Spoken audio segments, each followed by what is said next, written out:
Mangaon higala, naatay nangka. So, kung ano siya no mahigala ka ng gisuroy dyan ni siya diri mahigala ka ng gibaligya ba na maligya. So, nipalit ko ang hiwa ani mahigala no kay kuan ang slice ani niya tag 20, tag 20 ang slice. So, nipalit ko no kay kuan man kanang ganahan mo kumukaon ani no. And then, ako apong mga anak, ay ganahan pa sila mukaon aning nangka. So, kung sa kay mga ganahan, bitaw kayo na kumahigala, no? Kaya ko ang mga anak, mao po na ilang ganahan. Dayon, kani siya mahigala, no? Kaya dili pa ni siya na ko ingon nga kanang kaunon dayon. Ko pa ni siyang, kanang, kuanon ba, kanang ibutang sa ref, ipabugnaw. Lami kay ni siya kanang bugnaw, mahigala. Ganahan kay kuan niya mukaon, basta bugnaw. Kanang gikan sa ref, bitaw. So ako apong mga anak mahigala kay ganahan po kan sila bugnaw.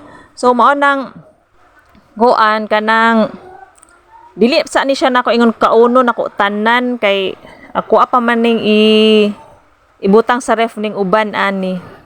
So mao na siya no. Isa ra ka slice ako ang gipalit kay kuan man kanang mahal ang slice ba tag 20. Mahala naman ko ng tag 20 oy mahigala.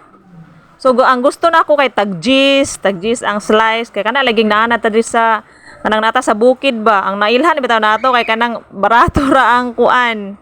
Barato ra ang baligya. So kasagaran jud diri sa bukid no mahigala kay kanang barato ra ang baligya. Lahi ra jud sa kanang nasa sentro ba kay ang kanang sa sentro man good kanang sa merkado jud sa lungsod kay kuan man gud na kanang nagpaginansya naman gud na sila. So mao nang mahal-mahal na ang ilahang baligya. Nya kay kining sa bukid man good kay kuan man kanang ang mga naanda jud diri sa bukid kay barato ra ang baligya. So mao nang kung tag 20 ang slice no mahigala kay mahalan ako. So agsa diha man kun mahigala kay kuan tag gis. So mao to. Agsa diha ako ang napalit jud sa diha kay tulo ka slice jud to, tulo ka hiwa jud akong napalit no mahigala kay kuan man tulo man may kabuok so tag sami. So karon mahigala kay tag 20 naman so isa ra kong gipalit. Unya kay daghan man siya unod. Daghan siya unod mahigala tapos tamis kay siya. So mao tong isa ra kong gipalit dayon. Dili man pud ako ni mahurot og kaon oy kay daghan man siya unod man pod niya ako ang sister ani kay dili man pud kani siya hingaon og kana ingon ani nangka. So mao nang kami ra jud sa ako ang mga anak ani ang mukaon. So mao nang isa ra ka slice jud ako ang ako ang gipalit.